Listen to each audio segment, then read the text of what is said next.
అందరికీ నమస్కారం. నా పేరు Kakarla Venkatarama Reddy, chairman Andhra Pradesh government employees federation. కూటమి ప్రభుత్వం ఎన్నికల సమయంలో ఉద్యోగులకు చాలా హామీలు ఇచ్చింది. ఉద్యోగులు కూడా ఆ హామీలను చూసి చాలా సంతోషపడిపోయి కూటమి ప్రభుత్వానికి మద్దతు ఇచ్చిండ్రు, భారీగా మద్దతు ఇచ్చిండ్రు. కూటమి ప్రభుత్వం గెలిచింది, అధికారంలోకి వచ్చింది. అధికారంలోకి వచ్చిన తర్వాత కూడా మా వాళ్ళు చాలా సంతోషపడి సంబరాలు చేసుకొని మిఠాయిలు పంచుకున్నారు. సరే, మంచిది, ప్రభుత్వం వచ్చింది, అధికారంలో కూర్చున్నారు. నెల రోజులు గడిచిపోయింది. మా వాళ్ళు ఎదురు చూసిండు ఏదైనా చేస్తారేమో అని. సరే, ఇప్పుడే కదా వచ్చిండ్రు, కొద్దిగా కుదురుకోవడానికి టైం కావాలి ప్రభుత్వానికి కానీ సర్ది చెప్పుకొని మళ్ళీ ఎదురు చూసిండ్రు. 6 నెలలు అయిపోయింది. ఉద్యోగుల గురించి ఏమాత్రం రెస్పాన్స్ లేదు. ఉద్యోగుల సమస్యల మీద ఏమాత్రం పట్టించుకున్న పాపాన పోలేదు. సంక్రాంతికి ఏదైనా డిఏ కానీ ఐఆర్ కానీ ఇస్తారనుకున్నారు. సంక్రాంతి పోయింది, ఉగాది పోయింది, రంజాన్ పోయింది, గుడ్ ఫ్రైడే పోయింది. కానీ సంవత్సరంలో ఉండే పండుగలు అన్నీ పోయినాయి. ఈ పండుగకి ఇస్తారు, ఈ క్యాబినెట్లు ఇస్తారు, ఈ క్యాబినెట్లు ఇస్తారని చెప్పి ఉద్యోగులు ఎదురు చూడడం తప్ప ప్రభుత్వం నుంచి ఇంతవరకు కనీసం ప్రభుత్వం వచ్చి సంవత్సరం రోజులు అయితే సంవత్సరం రోజుల్లో ఒక్క జాయింట్ స్టాఫ్ కౌన్సిల్ మీటింగ్ కూడా, అంటే ఉద్యోగ సంఘాలను పిలిచి మీ సమస్యలు ఏంటి అని అడిగిన పాపాన పోలే. సంవత్సరం రోజుల్లో ప్రభుత్వం ఉద్యోగులకు ఒక్క పని కూడా, ఒక్క చిన్న పని, ఒక డిఏ కనీసం సంవత్సరం రోజుల్లో ఒక డిఏ, అంటే వచ్చిన సంవత్సరం అధికారం చేపట్టిన మొదటి సంవత్సరం రోజుల్లో కనీసం ఒక డిఏ కానీ ఒక ఐఆర్ కానీ, అంటే ఎలాంటి చిన్న బెనిఫిట్ కూడా చేయని ప్రభుత్వం ఏదైనా ఉందంటే ఈ ప్రభుత్వమే. ఒక డిఏ ఇవ్వలేదు ఈ గవర్నమెంట్. ఈ జూలై నుంచి ఇవ్వాల్సింది పోల్చుకుంటే 4 డిఏలు అవుతాయి. ఒక డిఏ లేదు ఇంతవరకు. రెగ్యులర్గా రావాల్సిన మన వాళ్ళు చాలామంది చెప్పారు, ఇప్పుడు టీచర్లు కూడా చెప్పారు. ప్రమోషన్లు కానీ ట్రాన్స్ఫర్లు కానీ ఇట్లాంటి వాటిలో ఎప్పుడు లేనంత గందరగోళం ప్రభుత్వంలో. ఎందుకో మళ్ళీ ఉద్యోగులు అంటే అంత చిన్న చూపు ఎందుకో మాకు అర్థం కావడంలే. గతంలో మీరు మేనిఫెస్టో చూసుకుంటే, టీడీపీ కుటుంబ ప్రభుత్వం ఇచ్చిన మేనిఫెస్టో చూసుకుంటే ఉద్యోగులకు 9 హామీలు ఇచ్చింది.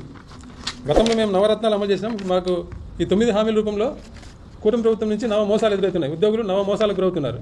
ఇందులో ఒక్కొక్కటి అంటే కుటుంబ ప్రభుత్వం ఉద్యోగులకు ఇచ్చిన హామీలు ఏంటి, వాటి అమలు ఎలా ఉందో మీకు ఒకసారి వివరిస్తా. మొట్టమొదటి హామీ ఏంటంటే, గత ప్రభుత్వం ఉద్యోగులను చాలా ఇబ్బంది పెట్టింది. మేము ఇస్తే ఉద్యోగులను గౌరవంగా చూసుకుంటాం, ఉద్యోగులకు అనుకూలమైన పని వాతావరణం కల్పిస్తాం అనేది కూటమి ప్రభుత్వం ఉద్యోగులకు ఇచ్చిన మొట్టమొదటి హామీ. కానీ ఇప్పుడు ఏం జరుగుతుంది? గతంలో చాలా మేలు అనే పరిస్థితి వస్తుంది. గతంలో ముఖ్యమంత్రి గారు ఒక ఐఏఎస్ అధికారి కరోనా టైంలో ఆయన ప్రజల్లో ఉండి ఉద్యోగులకు చిన్న మాట అంటే ముఖ్యమంత్రి గారు స్వయంగా సారీ చెప్పింది ఉద్యోగులకు. ఒక ఎంపీడీఓను ఒక ఎమ్మెల్యే రాత్రి ఫోన్ చేసి గట్టిగా మాట్లాడేందుకు ఎమ్మెల్యే మీద కేసు పెట్టింది గత ప్రభుత్వం. కానీ ఇప్పుడు ఏం జరుగుతుంది?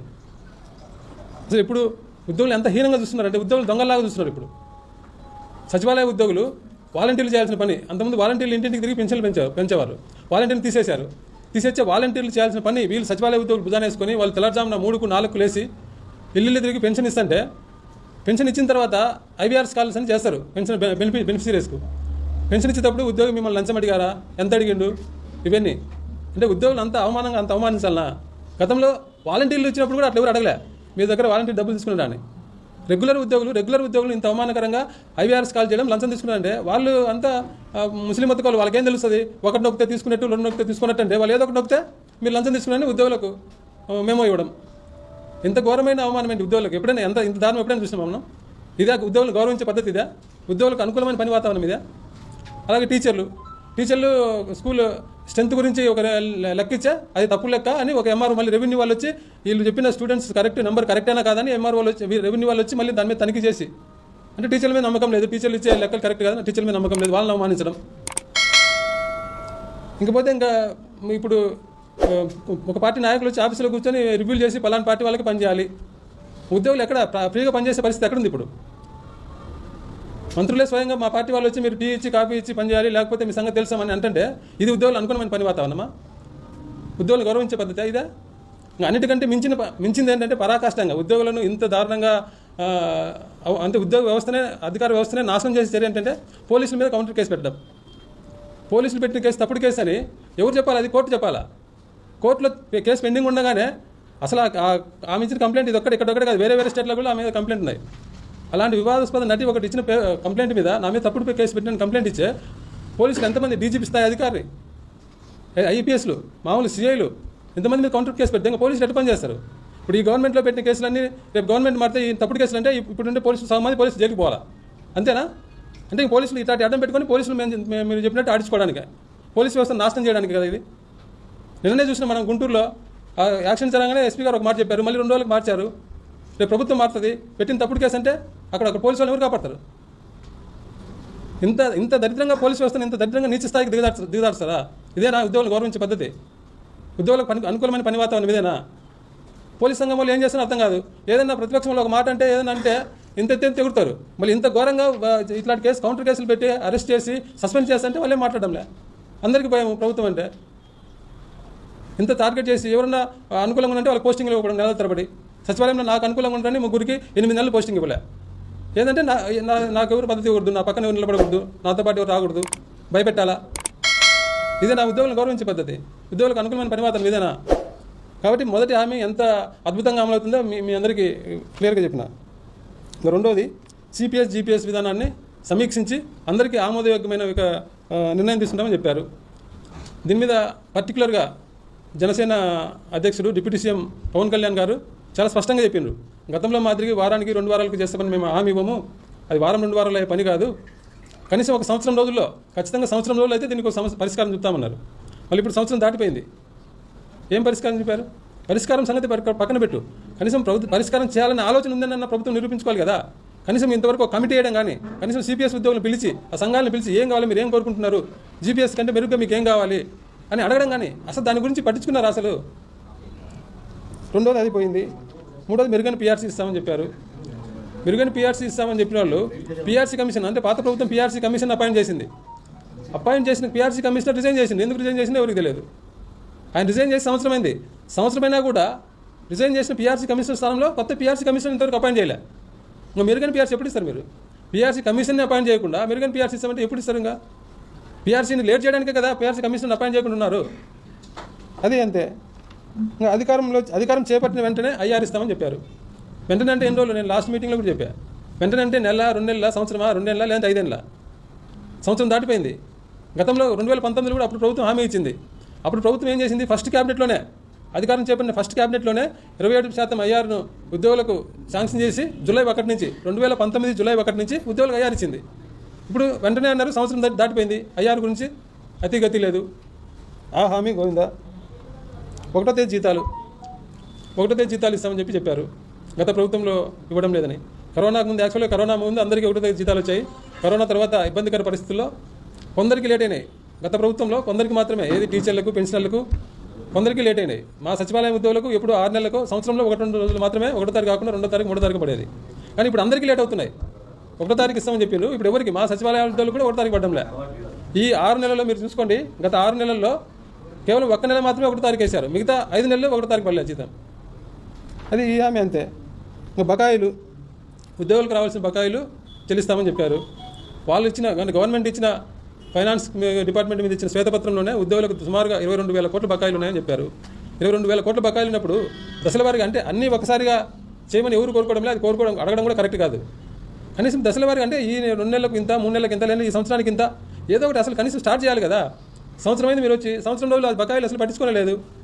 మేము ఇంతకుముందు ప్రెస్ మీట్ పెడితే ఫైనాన్స్ మినిస్టర్ గారు సంక్రాంతికి ముందు ఉద్యోగులకు శుభవార్త అన్నట్టు ఏదో 2-3 చెప్పారు. అందులో కూడా చేయలే. అంటే ఫైనాన్స్ మినిస్టర్ గారు సంక్రాంతి కానుక చెప్పినది కూడా చేయలే. అందులో ఆయన పోలీసులకు 2 SL ఇస్తామని చెప్పారు. కేవలం 1 SL మాత్రమే ఇచ్చారు. ఒక సరెండర్ లీవ్ ఎన్కాష్మెంట్ మాత్రమే పోలీస్ డిపార్ట్మెంట్కి ఇచ్చారు. ఇంకా మినిస్టర్ గారు సంక్రాంతికి చేస్తామని చెప్పింది, రెండోది ఇంకా ఇంతవరకు చేయలే. ఈ మధ్యకాలంలో వచ్చిన బకాయిలు అంటే బకాయిలు పేరుకుపోతున్నాయి తప్ప గవర్నమెంట్లో పాత బకాయిలు అనేది ₹1 కూడా క్లియర్ కాలే. తర్వాత పెన్షనర్ల సమస్యలు పరిష్కరించడం కోసం పెన్షనర్స్ కార్పొరేషన్ ఏర్పాటు చేస్తామని చెప్పారు. సంవత్సరమైంది, ఇంతవరకు ఏం దాని మీద కూడా అతిగతి లేదు. అవుట్సోర్సింగ్ ఉద్యోగులకు, కన్సాలిడేటెడ్ కాంటింజెంట్ ఉద్యోగులందరికీ కూడా ప్రభుత్వ పథకాలు, అంటే వాళ్ళకి తక్కువ జీతాలు ఉన్నాయి, వాళ్ళకి ప్రభుత్వ పథకాలు ఇస్తామని చెప్పి హామీ ఇచ్చిండ్రు. సంవత్సరమైంది, నిన్ననే అమ్మఒడి, తల్లికి వందనం పడింది, వీళ్ళకి రాలేదు. అవుట్సోర్సింగ్ ఉద్యోగులకు ఇవ్వలే. ఏ స్కీమ్ కూడా ఇంతవరకు, కనీసం రేషన్ కార్డు ఇవ్వమని అడుగుతున్నారు. రేషన్ కార్డు కూడా అవుట్సోర్సింగ్ ఉద్యోగులకు ఇవ్వలే. అవుట్సోర్సింగ్ ఉద్యోగులకు చెప్పింది చేయకపోగా ఉల్టాగా వాళ్ళు ఆప్కాస్ కింద ఇప్పుడు ప్రశాంతంగా ఉంటే ఆప్కాస్ తీసేసి మళ్ళీ ప్రైవేట్ ఏజెన్సీ తీసుకొస్తామని చెప్తున్నారు. ఆప్కాస్ వచ్చి నాకు ఏమైంది, వాళ్ళకు 1వ తారీఖు వాళ్ళకి జీతం వస్తుంది, వాళ్ళ ఈఎస్ఐ సక్రమంగా కడుతున్నారు, వాళ్ళ ఈపీఎఫ్ సక్రమంగా కడుతున్నారు, అంత ప్రశాంతంగా ఉంది. అంతకుముందు ప్రైవేట్ వాళ్ళు ఏం చేసేవాళ్ళు, వాళ్ళు ఇష్టం వచ్చినట్టు జీతం కూడా గవర్నమెంట్ ఇంత ఇచ్చి వాళ్ళకి నచ్చినంత జీతం ఇచ్చేవాళ్ళు, ఈఎస్ఐలు కట్టేవాళ్ళు కాదు, ఈపీఎఫ్ కట్టేవాళ్ళు కాదు. అన్ని రకాల ఇబ్బందులు ఉన్నాయని చెప్పి ప్రభుత్వం ఆప్కాస్ అనే ఒక గవర్నమెంట్ ఏజెన్సీని తీసుకొస్తే దాంట్లో కూడా తక్కువ, మళ్ళీ ప్రైవేట్ ఏజెన్సీలకు 4-5% కమిషన్ ఇచ్చేవాళ్ళు. ఆప్కాస్లో 1% మాత్రమే కమిషన్. అంటే దీనివల్ల ప్రభుత్వానికి కూడా డబ్బు ఆదా అవుతుంది. అలాంటి ఆప్కాస్ని తీసేసి మళ్ళీ ప్రైవేట్ ఏజెన్సీ తీసుకొస్తామంటున్నారు. అందుకోసం మంత్రులు కమిటీ చేసిండ్రు. అంటే ఉద్యోగులకు బెనిఫిట్ చేస్తామనేది ఒకటి చేయపోగా ఉద్యోగులు మళ్ళీ ఇబ్బంది పడే కార్యక్రమం, ఉద్యోగులు దళారులకు దోపిడీ గురి చేసే కార్యక్రమం ప్రభుత్వం చేస్తుంది. 9 వాలంటీర్ల సంగతి అందరికీ తెలిసిందే. అది ఉద్యోగులు కాదు, కానీ ప్రభుత్వ ఉద్యోగుల కేటగిరీలో చెప్పింది కాబట్టి వాలంటీర్లకు కొనసాగిస్తాం, 5,000, 10,000 అన్నారు. మొత్తానికి వాళ్ళ ఉద్యోగం పోయింది. ఈ రకంగా 9 హామీలు ఇచ్చిండ్రు. 9 హామీల్లో చెప్పాము. ఉద్యోగుల గౌరవం గోవింద, సిపిఎస్ జిపిఎస్ గోవింద, మెరుగైన పిఆర్సీ గోవింద, ఐఆర్ గోవింద, ఒకటో తేదీ జీతాలు గోవింద, బకాయిలు Govinda, pension corporation Govinda, outsourcing పథకాలు గోవింద, వాలంటీర్ల జీతం గోవింద. 9 గోవింద. ఇప్పుడు సంబరాలు చేసుకున్న ఉద్యోగులు అందరూ ఏం చేస్తున్నారు? నెత్తిన గుడ్డేసుకొని పోయా మోసం అని ఏది అంత. ఇప్పుడు ఉద్యోగుల పరిస్థితి ఎలా ఉందంటే పోయా మోసం. ఏం చేయాలా? కనీసం ఇప్పుడు గవర్నమెంట్ పిలిచి మాట్లాడి కూడా మాట్లాడంలే. ఇవి కేవలం గవర్నమెంట్ ఇచ్చిన హామీలు, ఉద్యోగులకు ఇచ్చిన హామీలు. అవి కాకుండా రెగ్యులర్గా ఉద్యోగులకు ఉండే సమస్యలు చాలా ఉన్నాయి. వాటి గురించి కూడా ప్రభుత్వానికి ఏమాత్రం పట్టింపు లేదు. ఇప్పుడే చెప్పారు మన వాళ్ళు, ముందే చెప్పారు. డిఏ రెగ్యులర్గా ఇవ్వాల్సిన డిఏను 4 డిఏలు ఈ జూలై నుంచి ఇవ్వాల్సింది కలుపుకుంటే 4 డిఏలు పెండింగ్, పట్టించుకోవడం లేదు. ట్రాన్స్ఫర్లో టీచర్ ట్రాన్స్ఫర్ గురించి ఆల్రెడీ మా మిత్రులు చెప్పారు. ఇంకా గ్రామవారి సచివాలయ ఉద్యోగుల ట్రాన్స్ఫర్ అయితే అది చాలా అదేందో బ్రహ్మ పదార్థంలాగా ఉంది ప్రభుత్వానికి. చాలా సింపుల్గా అంతకుముందు వాళ్ళు గ్రామవారి సచివాలయ ఉద్యోగులు రిక్రూట్ అయినప్పుడు 1,00,000 చిల్లర ముందుకి చాలా నీట్గా వాళ్ళు కోరుకునే ప్లేస్ కౌన్సిలింగ్ పెట్టి వాళ్ళు కోరుకునే అంటే వాళ్ళు తక్కువ జీతంతో పనిచేసే ఉద్యోగులు వాళ్ళకి వాళ్ళకి అనుకూలంగా ఉండే ప్లేస్లో అయితే వాళ్ళు ఇబ్బంది పడకుండా ఉంటారని సొంత మండలం అని లేకుండా ఎలాంటి అంటే సొంత మండలం అనే కాన్సెప్ట్ ఎవరికి లేదు. ఎగ్జిక్యూటివ్ వాళ్ళకి ఉంది, కానీ వాళ్ళు చిన్న ఉద్యోగులు వాళ్ళకి సొంత మండలం ఏంటో అలాంటి ఏం చూడకుండా ప్రభుత్వం కౌన్సిలింగ్ ప్రకారం వాళ్ళు కోరుకునే విధంగా ఇచ్చింది. కానీ ఇప్పుడు ట్రాన్స్ఫర్లు ఏం గందరగోళం చేస్తున్నారు? సొంత మండలం అనే కాన్సెప్ట్ పెట్టినారు. పోనీ అదే వదిలేసి ఉద్యోగులకు 3 ఆప్షన్స్ అడుగుతున్నారు. ఆ 3 ఆప్షన్స్ అని ఇస్తున్నారంటే అది లేదు. అధికారులు మళ్ళీ రికమెండేషన్ లెటర్లు అడుగుతున్నారు. రికమెండేషన్ లెటర్లు అడిగినప్పుడు మళ్ళీ ఆప్షన్ అడగడం ఎందుకు? ఆప్షన్ కోసం మళ్ళీ గంటల తరబడి వాళ్ళు కూర్చోబెట్టి మన ఆదంలో ఒక అమ్మాయి రాత్రి 3 వరకు ఈ కౌన్సిలింగ్ కోసం మనం కూర్చొని చనిపోయింది. ఇంత ఇబ్బంది పెట్టమని ఉద్యోగులను. ప్లస్ ఇంకోటి ఇప్పుడు రేషనలైజేషన్ చేస్తున్నారు. రేషనలైజేషన్ చేసినప్పుడు ఖచ్చితంగా సీనియారిటీకి ప్రొటెక్షన్ ఇవ్వాలి. సీనియారిటీ ప్రకారమే చేయాలి. రేషనలైజేషన్ ట్రాన్స్ఫర్స్ కలిపి చేస్తున్నారు. కలిపి చేసేటప్పుడు సీనియారిటీ ప్రకారమే మీరు చేయాలి. రేషనలైజేషన్లో ఒక సచివాలయంలో 10 పోస్టులు ఉంటే 6 పోస్టులు వేస్తూ 4 పోస్టులు నో అని చెప్తున్నారు. నో అనే పోస్టులకి జూనియరే వెళ్ళాలి. సీనియర్ని ఎట్లా పంపుతారు మీరు? రేషనలైజేషన్లో సీనియారిటీకి ఎవరు ఇవ్వాలి కదా, అవన్నీ ఏం చూడడం లేదు. ప్లస్ ఇంకోటి రిక్వెస్ట్ ట్రాన్స్ఫర్ పెట్టుకుంటారు. ఎవరైనా స్పౌజ్ కింద ఉండి ఏదైనా ఇబ్బంది ఉండి రిక్వెస్ట్ పెట్టుకుంటే ఆ ఉద్యోగం రిక్వెస్ట్ అడిగిన చోట ఉంటే ఇవ్వాలి, లేదంటే వదిలేయాలి. ఆ రిక్వెస్ట్ పెట్టుకుంటే ఆ రిక్వెస్ట్ కాకుండా తీసుకుపోయి ఎక్కడ పడేస్తున్నారు. 5 ఏళ్ళు కాకపోయినా రిక్వెస్ట్ ఉండి ఇబ్బందిని పెట్టుకుంటే వాళ్ళు రిక్వెస్ట్ అడిగిన ప్లేస్ ఇవ్వాలి, లేదంటే వదిలేయాలి. అట్లా కాకుండా రిక్వెస్ట్ పెట్టుకుంటే అది ఇవ్వకుండా వేరే ఎక్కడో వేస్తున్నారు. ప్లస్ 5 ఏళ్ళు కాకపోయినా రిక్వెస్ట్ లేకపోయినా వాళ్ళు ఇష్టం వచ్చినట్టు లేపుతున్నారు. ఇంత గందరగోళం ఏంటి ట్రాన్స్ఫర్లో? సచివాలయ ఉద్యోగులు ఇంత ఇబ్బంది పెట్టమేంటి? సొంత మండలం కాన్సెప్ట్ ఏంటి? ఎవరికి లేనిది. ఇప్పుడు మన మిగతా డిపార్ట్మెంట్లో జూనియర్ అసిస్టెంట్లు అందరూ ఉన్నారు, ఎవరికి లేదు సొంత మండలం కాన్సెప్ట్. వీళ్ళకి ఎందుకు పెడుతున్నారు? సచివాలయ ఉద్యోగులు ఇబ్బంది పెట్టడానికి కాకపోతే. అలాగే సర్వేలని అంతకుముందు వాలంటీర్లు చేసే పని అంతా సచివాలయ ఉద్యోగులతో చేపిస్తున్నారు. ప్రతిదానికి సర్వే. ఎవరైనా పబ్లిక్ సచివాలయానికి వెళ్తే ఎప్పుడు సర్వేలోనే ఊళ్ళో తిరుగుతున్నారు. ఎవరు సచివాలయం ఎవరు కనపడడం లేదు. ఇప్పుడు ఉండేవాళ్ళు అంటే ఎంతో డిప్యుటేషన్ అని వేరే డిపార్ట్మెంట్కి వేసిండ్రు. సచివాలయాలు నిర్వీర్యం చేయాలని చూస్తుంది ప్రభుత్వం. అలాగే కాంట్రాక్ట్ ఉద్యోగులు రెగ్యులరేషన్ గత ప్రభుత్వం జీవో ఇచ్చింది. ఆ జీవో ఇచ్చింది అంటే ఆ జీవో రద్దు కాకపోతే అమల్లో ఉన్నట్టే. ఆ జీవో అమల్లో ఉంది కాబట్టి దాని ప్రకారం మిగిలిపోయిన ఎవరైతే ఉన్నారో వాళ్ళందరినీ రెగ్యులేట్ చేయాలి. అది పట్టించుకోవడం లేదు ప్రభుత్వం. వీఓఎల్ని అయితే విలేజ్ యానిమేటర్లను వాళ్ళు ఇష్టం వచ్చిన మండలంలో 70 మంది 70 మంది తొలగించడం. వాళ్ళు పాత గవర్నమెంట్లో వచ్చిన వాళ్ళు కాదు కదా, పొలిటికల్గా వచ్చిన వాళ్ళు అయితే పొలిటికల్ వాళ్ళని తీసేయచ్చు. 20-25 ఏళ్ళ నుంచి చేసే వాళ్ళందరినీ అంటే పాత ప్రభుత్వం కొంత జీతం పెంచింది కాబట్టి ఇప్పుడు దాని మీద అందరికి ఇంట్రెస్ట్ ఉంది. అంతకుముందు ఎవరున్నా లేకుండా పట్టించుకునే వాళ్ళు కాదు. జీతాలు పెరిగినట్టు కాబట్టి ఇంట్రెస్ట్ ఉంది. అలాంటిది ఎప్పటి నుంచి 20 ఏళ్ళ నుంచి 25 ఏళ్ళ నుంచి చేసే వాళ్ళందరినీ కూడా తీసేస్తున్నారు. మండలాలు 70 మొన్న ఒక కర్నూలు జిల్లాలో ఒక మండలం తీసేసిండ్రు. ఇట్లా ప్రభుత్వం ఉద్యోగులకు సంబంధించిన ట్రాన్స్ఫర్ లేని వాళ్ళకు జీతాలు లేవు, పొజిషన్ ఐటీ లేవని ఇట్లా అంటే ఉద్యోగుల మీద ప్రభుత్వం స్పష్టంగా తెలిసేది ఏంటంటే ఉద్యోగుల గురించి ప్రభుత్వానికి పట్టింపు లేదు. వీళ్ళ సమస్యలు ఉన్నాయి, వీళ్ళకి ఏదైనా చేయాలనే ఆలోచన ప్రభుత్వానికి లేదు. ఇంత నిర్లక్ష్యంగా అంటే గవర్నమెంట్ వచ్చిన సంవత్సరం రోజులు ఉద్యోగుల గురించి అసలు పట్టించుకోకుండా ఇంత నిర్లక్ష్యంగా వ్యవహరించిన ప్రభుత్వాన్ని నేను సర్వీస్లోకి వచ్చి 22 ఏళ్ళు అవుతుంది చూడలే. అంతకుముందు కూడా మా సీనియర్లు మాట్లాడేది కూడా నేను ఎప్పుడు చూడలే. అట్లీస్ట్ గవర్నమెంట్ వచ్చిన కొత్తలో అయినా సరే 1-2 డిఏలు ఇవ్వడం కానీ ఐఆర్ ఇవ్వడం కానీ ఏదైనా చేస్తారు. ఇంతవరకు అసలు ప్రభుత్వం ఉద్యోగుల నుంచే పట్టించుకోవడం లేదు.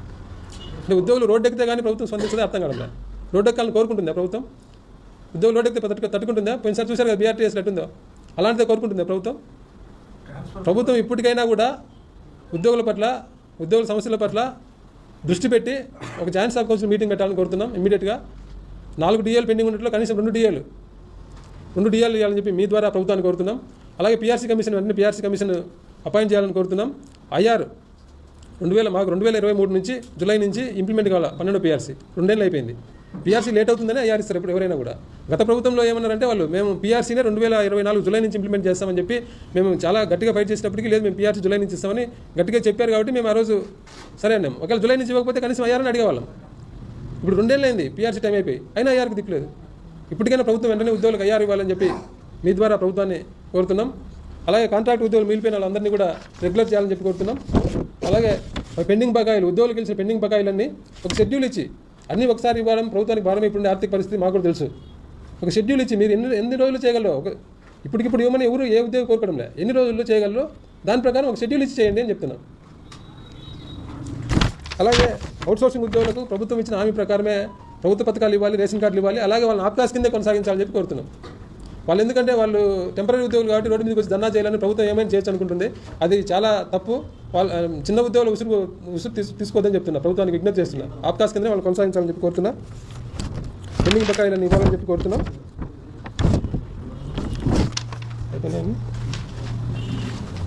ఈ గ్రామ వార్డు సచివాలయ ఉద్యోగులను కూడా కౌన్సిలింగ్ జరిపి రేషనలైజేషన్ ఉంది కాబట్టి ఇందులో సీనియారిటీకి ప్రాధాన్యత ఇచ్చి సీనియారిటీని ప్రొటెక్ట్ చేస్తూ రేషనలైజ్ చేయాలని చెప్పి కోరుతున్నాం, ప్రభుత్వాన్ని కోరుతున్నాం. Thank you.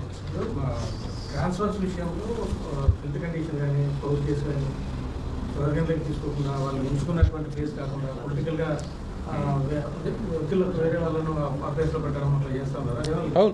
అవును అదే చెప్తున్నాను. ఇప్పుడు రిక్వెస్ట్ అంటే 5 సంవత్సరాలు దాటితే ట్రాన్స్ఫర్ చేయాలి గవర్నమెంట్ ఇచ్చిన జీవో ప్రకారం. దానికి కూడా ఒక లిమిట్ పెడతారు. మామూలుగా జనరల్గా రెగ్యులర్ ఎంప్లాయీస్కి ఇచ్చే ట్రాన్స్ఫర్లు ఏం చేస్తారు, 5 years దాటిన వాళ్ళందరినీ ట్రాన్స్ఫర్ చేయాలంటూనే మొత్తం టోటల్ ట్రాన్స్ఫర్స్ 20% దాటకూడదని చెప్పి ఇస్తారు. కానీ ఇప్పుడు ఏమవుతుంది, ఇక్కడ 80% ట్రాన్స్ఫర్ చేస్తున్నారు. 86,000 మంది దగ్గర ట్రాన్స్ఫర్ అవుతున్నారు సచివాలయాల్లో. అంతమందిని చేయకూడదు ఒకసారిగా. ఆ కండిషన్ కూడా పెట్టలే. సరే పెట్టినరు, 5 years దాటిన వాళ్ళు చేయాలన్నారు. 5 years దాటిన వాళ్ళు చేయండి. 5 years దాటిన వాళ్ళు కూడా ఎందుకు చేస్తున్నారు? ప్లస్ ఇంకొకటి, మీరు అన్నట్టు ఎవరైనా రిక్వెస్ట్ పెట్టుకున్నారు, స్పౌస్ కిందనో హెల్త్ బాగాలేక ఏదో ఒక పలానా ప్లేస్ అడిగినారు. ఆ ప్లేస్ లేకపోతే వాళ్ళు వదిలేయాలి. ఆ ప్లేస్ ఇప్పుడు మంగళగిరిలో చేసేవాళ్ళు తాడేపల్లి అడిగితే తాడేపల్లి వదిలేసి రేపల్లో పల్నాడు వేస్తే ఎట్లుంటుంది? ఎలిజిబిలిటీ కాదు, 5 ఏళ్ళు కాలే. అతను అవకాశం ఉంటుందేమని రిక్వెస్ట్ చేసుకున్నాడు. ఆ రిక్వెస్ట్ని కన్సిడర్ చేయాలి, లేదంటే వదిలేయాలి. రిక్వెస్ట్ చేసినందుకు అతని మీద కక్ష కట్టినట్టు ఎక్కడో దూరం తీసుకుపోయడం అనేది చాలా అన్యాయం.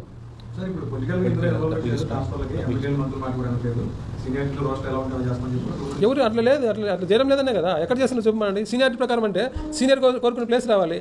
ఇప్పుడు ఒక ఎంప్లాయీకి 3 ప్లేస్లు అడుగుతున్నారు. ఆ 3 ప్లేసుల్లో అతనికంటే జూనియర్ ఉండకూడదు. అతనికంటే సీనియర్ ఉంటే ఓకే, అతను కూడా యాక్సెప్ట్ చేస్తాడు, వేరే ప్లేస్కి వెళ్ళిపోతారు. అతనికంటే జూనియర్ ఉండకూడదు కదా, కానీ జూనియర్లనే వేస్తున్నారు. అసలు సీనియర్ ఇప్పుడు సచివాలయాల్లో రేషనలైజ్ చేసి ఒక 11 పోస్టులలో 7 పోస్టులు 8 పోస్టులు ఎస్, అంటే మిగతా పోస్టులు అక్కడి నుంచి తీసేసి 8 పోస్టులతోనే కంటిన్యూ చేయాలని ఎస్ నో పెట్టారు. ఆ నో పెట్టిన ప్లేస్లో ఏం చేయాలా? ఎవరిని వేయకూడదు గవర్నమెంట్ చెప్పిన లెక్క ప్రకారం. సరే వేస్తున్నారు టెంపరీగా అడ్జస్ట్ చేయడానికి. ఎవరిని వేయాలా? ఎవరైతే రేషనలైజేషన్లో సీనియారిటీకి తక్కువ కింది స్థాయిలో ఉంటారో, జూనియర్ ఉంటారో జూనియర్ని వేయాలి. అట్లా వేయకుండా సీనియర్ని వేస్తున్నారు. ఆ సీనియర్ని మళ్ళీ రేపు ఆ పోస్ట్ పోయినాక ఏం చేస్తారు?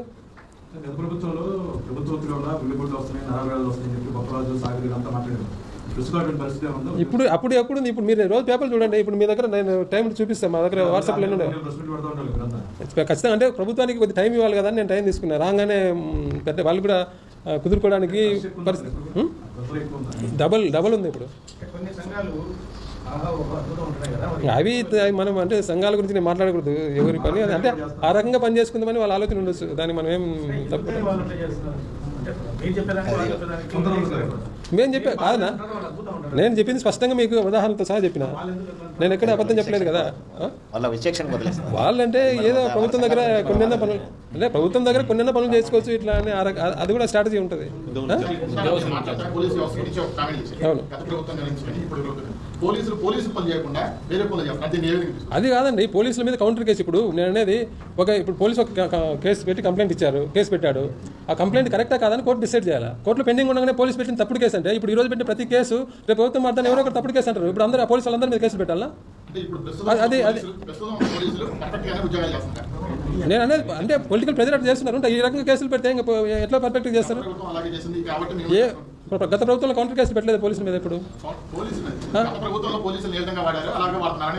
అలా ఇప్పుడు వాడుకోండి కానీ కేసులు ఎందుకు పెడుతున్నారు? మా ఇంటెన్షన్ ఏంటి? పోలీసుల మీద కేసు ఎందుకు పెడుతున్నారు అనేది మా ఇంటెన్షన్. వాడుకోవడం గురించి మేము అన్నాంలే. గత ప్రభుత్వం వాడుకున్నది, ఈ ప్రభుత్వం వాడుకున్నది. సరే ఉద్యోగం వాళ్ళు ఎట్లా వాడుకుంటే అట్లా వాడుకోండి, మాకేం అభ్యంతరం లే. కానీ కేసు పెట్టడం తప్పు కదా. ఇంకెవరు పోలీసు పని చేస్తారు చెప్పండి? మీరు చెప్పండి, ఏ పోలీసు మీద అయినా కేసు పెట్టచ్చు.